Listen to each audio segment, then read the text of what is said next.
Student, welcome to the class. आज का हमारा टॉपिक है हमारी पृथ्वी के अंदर, यानी आवर अर्थ इनसाइडर।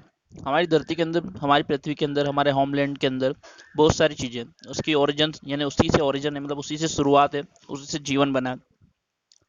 और ये भूगोल ज्योग्राफी के अंतर्गत बहुत ही इंपॉर्टेंट टॉपिक है, जिसे मैं यहाँ पर कवर कर रहा हूँ, तो ध्यान से देखिएगा।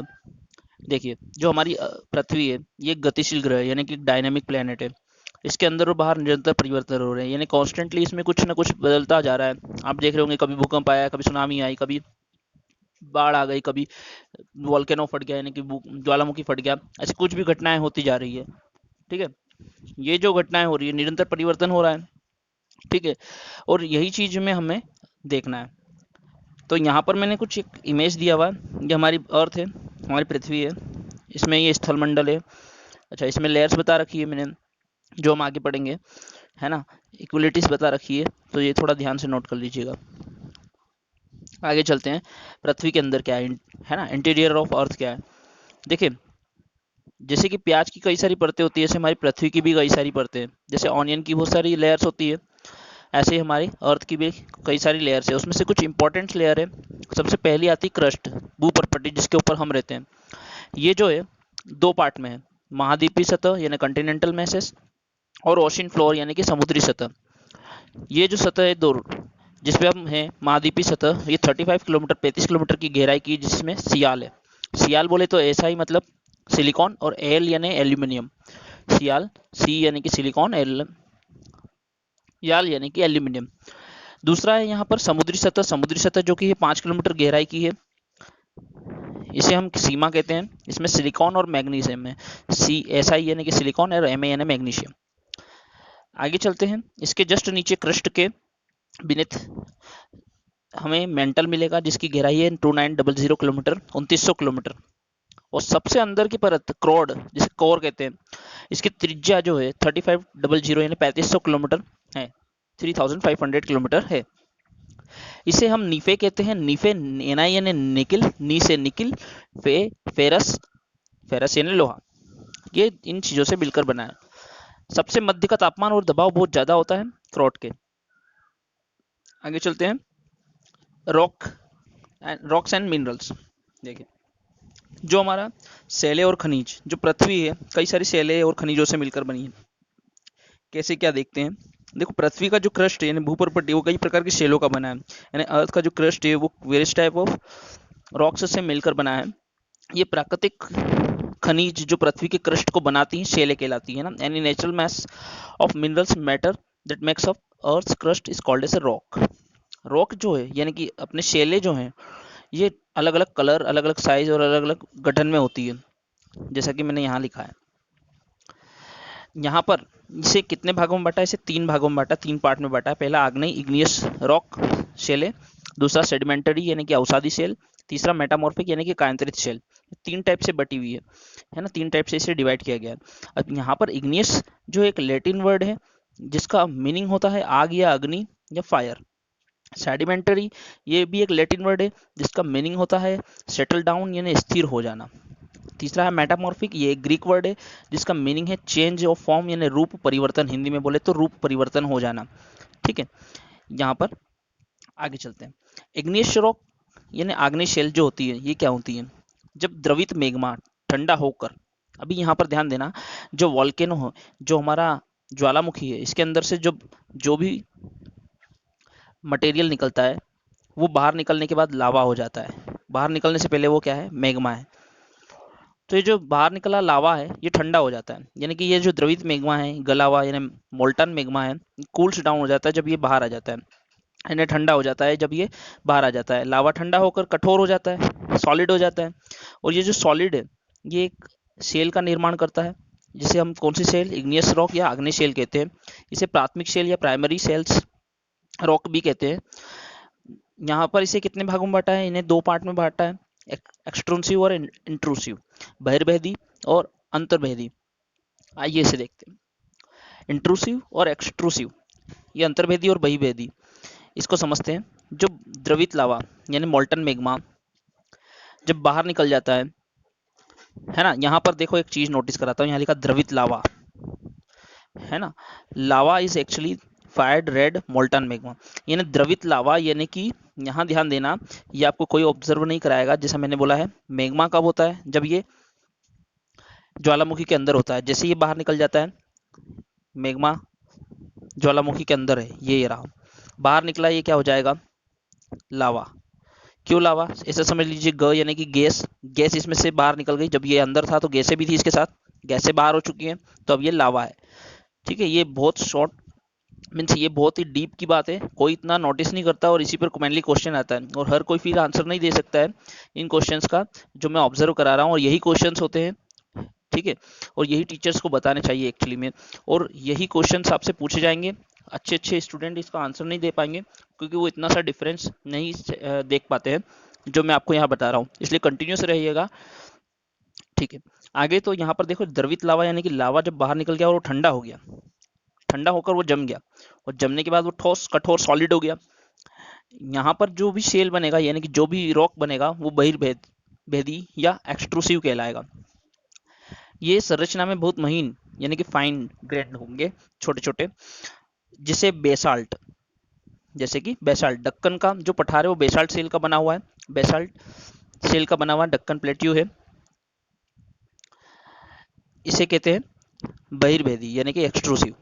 अंतर्भेदी का एग्जाम्पल क्या है, देखिए, जब द्रवित मैग्मा पृथ्वी के अंदर, अब देखो यहाँ पर मैग्मा बोला है उसने, लावा नहीं बोला है, रीजन है, अभी जो है ये पहले बाहर निकला था तो लावा हो गया था, इसलिए यहाँ ऊपर लावा है। अभी क्या है, वो इसके अंदर ही है, अंदर है यानी कि मैग्मा है, और अंदर ही ये बाहर नहीं निकल पाया किसी कारण से, और अंदर ही ये क्या होने लगा, ठंडा होने लगा। तो अंदर ये जब ठंडा होने लगेगा, तो ये मैग्मा ही है, अंदर ही ठंडा हो रहा है, लावा नहीं बन रहा, क्योंकि इसमें से गैस नहीं रिलीज हुई, बाहर नहीं निकली, तो अंदर ही ये जब कूल डाउन या ठंडा हो रहा है, और वहीं पर ये जमने लगता है, तो यहाँ पर कुछ शेलों का निर्माण होता है, यानी रॉक्स का निर्माण होता है अंदर की साइड ही, जिन्हें अंतर्भेदी शेलें या इंट्रूसिव रॉक्स कहते हैं, igneous rocks, intrusive igneous rock, अंतर्भेदी आग्नेय शेल कहते हैं। ये ठंडा होकर बड़े दानों का रूप ले लेता है, यानी कि ये जो ठंडा हो जाता है, कूल डाउन हो जाता है, तो लार्ज ग्रेन का फॉर्म कर लेता है, जैसे कि ग्रेनाइट, ग्रेनाइट इसका एग्जाम्पल है। औषधि शेलें यानी सेडिमेंट्री रॉक्स, देखिए यहाँ पर हमने जो सबसे पहले देखा कि शेल्स जो होते हैं, शेलें जो होती, सॉरी मिनरल्स, सॉरी रॉक्स जो होते हैं, शेलें जो होती हैं, ये 3 टाइप से बांटी है, और 3 टाइप में सबसे पहले इग्नियस हमने देखा, इग्नियस के 2 टाइप से बांटा है, इंट्रूसिव एक्सट्रूसिव, अंतर्भेदी बहिर्भेदी, वो हमने यहाँ देखा है। और यहाँ जो हम देख रहे हैं ये सेकेंड टाइप है शेल का या रॉक्स का, सेडिमेंट्री रॉक्स। देखिए, सेल, कौन सी सेल, आग्नेय सेल यानी इग्नियस रॉक, जब लुढ़क कर यानी टूट रहे हैं किसी कारण से, और टूट कर टुकड़े होकर, ऐसे भी ये फाइन ग्रेन, और या तो फाइन होंगे, छोटे छोटे होंगे टुकड़े, या फिर बड़े बड़े, तो ये जब टुकड़े लुढ़क कर टकराते हुए, यानी कि रॉक डाउन, क्रैक और हिट, टूट टूट कर छोटे छोटे टुकड़ों में, ठीक है, लुढ़क कर, चटक कर छोटे छोटे टुकड़ों में बढ़ जाते हैं, तो अवसाद कहलाते हैं, यानी कि सेडिमेंट कहलाते हैं, है ना। स्मॉल फ्रेगमेंट जो होते हैं ये क्या कहलाते हैं, टुकड़े सेडिमेंट कहलाते हैं, सेडिमेंट्स। ठीक है, ये सेडिमेंट हवा और पानी के द्वारा एक स्थान पर लाए जाते हैं, कहीं पर एक स्थान है, समझ लीजिए यहाँ से टूटते हुए आ रहे हैं, और इस स्थान पर ये इकट्ठा हो रहे हैं, यहाँ पर इकट्ठा होने लगे, तो यहाँ पर जब ये हवा और पानी के द्वारा, मीडियम है air and wind and water, इसके द्वारा जब ये लाए जा रहे हैं, ठीक है, तो यहाँ पर आकर ये जमने लगते हैं, यहाँ पर दबने के कारण दबे जा रहे, दबे जा रहे, दबे जा रहे, दबे जा रहे, ऊपर से चढ़ा जा रहा है, ठीक है, दब कर, यानी प्रेशर हो रहा है इस पर बहुत ज़्यादा, हायर प्रेशर के कारण, ठीक है, ये कठोर हो जाते हैं, हार्ड हो जाते हैं, ये कंप्रेस्ड होने के कारण ये हार्ड यानी कठोर हो जाते हैं, और रॉक्स बन जाते हैं, एक शेल का रूप ले लेते हैं। इसी शेल को अवसादी शेल कहते हैं या सेडिमेंट्री रॉक्स कहते हैं। सेडिमेंट्री रॉक्स का एग्जाम्पल है बलुआ पत्थर से रेत का दाने का बन जाना टूटकर, ठीक है। इन अच्छा, एक यहाँ पर चीज ध्यान रखना, इन सेलों में पौधों और जंतुओं यानी कि प्लांट्स और एनिमल और माइक्रो ऑर्गेनिज्म के फॉसिल यानी कि पौधों और जंतु और अन्य सूक्ष्म जीवों के जीवाश्म, फॉसिल यानी कि जीवाश्म भी होते हैं। एक्चुअली क्या होता है, लाखों साल पहले एक डायनासोर था, यहाँ पर डायनासोर मर गया, ये यहाँ टूट कर ये नीचे आ रहे जा रहे हैं, इकट्ठा होते जा रहे हैं, अवसाद यानी सेडिमेंट्स इकट्ठा होता जा रहे हैं। डायनासोर की जो बॉडी है वो दबती जा रही। अब एक समय 21st सेंचुरी में हमने इसको फोड़ा तो इसके अंदर से क्या निकला, फॉसिल्स यानी कि जीवाश्म निकला। तो ये जो जीवाश्म है, एक समय पर जीवित ये थे, ये सब प्लांट्स हो या एनिमल हो या माइक्रो ऑर्गेनिज्म हो, ये मर चुके हैं, ये इसमें मिलते हैं। किस में मिलते हैं? तो अवसादी सेल या सेडिमेंटरी रॉक्स में मिलते हैं। बड़ा इंपॉर्टेंट है, थोड़ा ध्यान से समझिएगा। ठीक है, आगे बढ़ते हैं। यहाँ पर देखिए मेटामॉर्फिक रॉक्स यानी कायांतरित सेल, नाम से पता चल रहा है कायांतरित यानी कि कोई काया बदलना यानी कि रूप बदलना। मेटामॉर्फिक रॉक्स यहाँ क्या होता है, आग्नेयी और अवसादी सेल है। आग्नेयी यानी इग्नियस और अवसादी सेडिमेंटरी रॉक्स। आग्नेयी और अवसादी सेल अत्यधिक दबाव और गर्मी के कारण अपना रूप बदल लेते हैं, यानी कि चेंज हो जाता है इनका जो फॉर्म है। इसे ही कायांतरित सेलों के रूप ले लेते हैं, यानी कि यही कायांतरित सेल है।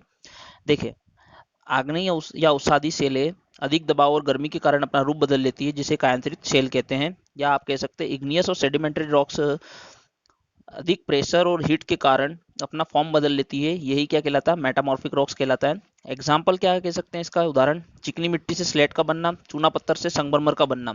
ये आपने कई बार सुना होगा कि चूना पत्थर से संगमरमर बनता है। तो ये जो है किसका एग्जाम्पल है, कायांतरित सेल। ये बड़ा ही इंपॉर्टेंट टॉपिक है, इसे भी थोड़ा अच्छे से नोट कीजिएगा। ठीक है, रेलवे वगैरह में पूछा जाता है। ठीक है, तो ये चूना पत्थर संगमरमर में बदल जाता है, तो कायांतरित सेल भी हो गया। अब आगे चलते हैं। सेल चक्र सबसे इंपॉर्टेंट, जो इसमें मेन कवर करना था वही है। जैसे कि कार्बन चक्र आदि होते हैं, कार्बन साइकिल वगैरह, ऐसे रॉक सेल या सेल चक्र भी होता है। इसमें क्या होता है थोड़ा हम समझते हैं। सबसे पहले देखो ज्वालामुखी है, ज्वालामुखी में से मैग्मा निकला, मैग्मा निकल कर बाहर लावा ठंडा हो गया, ठंडा होकर ये काय में बदला, आग्नेय शेल या इग्नियस रॉक में बदला। इग्नियस रॉक आगे टूटकर अवसाद बना यानी सेडिमेंट्स बना। सेडिमेंट्स आगे चलकर दबाव, प्रेशर और हीट के कारण, दबाव और गर्मी के कारण अवसादी सेल यानी सेडिमेंटरी रॉक में बदला। सेडिमेंटरी रॉक आगे चलकर और ज़्यादा प्रेशर के कारण और आग्नेयी शेल यानी इग्नियस रॉक आगे और ज़्यादा प्रेशर और हीट के कारण काय में बदल जाएंगे। तो ये कायांतरित सेल यानी कि मेटामॉर्फिक में रॉक्स में बदल जाएंगे। और ये मेटामॉर्फिक रॉक्स और ज़्यादा गर्मी के कारण पिघल जाएगा, गर्मी के कारण ये मेल्ट हो जाएगा, वो फिर से मैग्मा बन जाएगा, मैग्मा फिर फटेगा, लावा बनेगा, लावा बाहर ठंडा होगा, ठंडा होकर क्या बन जाएगा, आग्नेय सेल या इग्नियस सेल, फिर अवसाद बनेगा, सेडिमेंट्स बनेगा, फिर सेडिमेंटरी रॉक्स बनेगी, फिर मेटामॉर्फिक रॉक्स यानी क्या कायांतरित सेलें बनेगी। ठीक है, वो कायांतरित सेलों से फिर क्या बनेगा, मैग्मा, और मैग्मा से फिर लावा, और फिर ऐसे चल के गोल गोल गोल गोल चक्र चलता रहेगा, साइकिल चलती रहेगी, और यही रॉक साइकिल है। बड़ा ही इंपॉर्टेंट टॉपिक है जो कवर किया है। मे बी ये आने वाली एग्जाम्स में आपकी किसी भी एसएससी, रेलवे, पीएससी आदि में पूछा जा सकता है, थोड़ा ध्यान से देखिएगा। और रेगुलर कंटिन्यूस अपडेट रहिएगा, इस प्रकार के इंफॉर्मेटिव वीडियोस आते रहेंगे। आगे चलते हैं। सेल चक्र यानी कि रॉक साइकिल। रॉक साइकिल क्या है, जो मैंने कंप्लीट कर दिया वही चीज़ है। तो कैसा लगा आपको वीडियो, कमेंट करके